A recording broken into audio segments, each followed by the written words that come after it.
Sweet and sour pork is one of the best known and most popular dishes in Chinese cuisine. As the name suggests, it is both sweet and sour, and can even be a little spicy. The pork should be crispy and sweet, blending with the flavors and colors of pineapple, onion, bell peppers, and spring onions, and of course the sweet and sour of sugar and vinegar.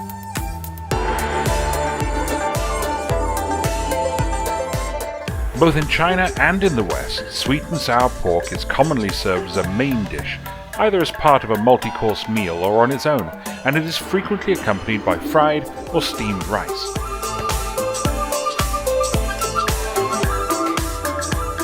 It's widely believed to be a Cantonese dish, and is known colloquially as gu lu yuk, which roughly translates to ancient pork, although some tales say the name comes from the sound of people gulping down the pork as quickly as possible.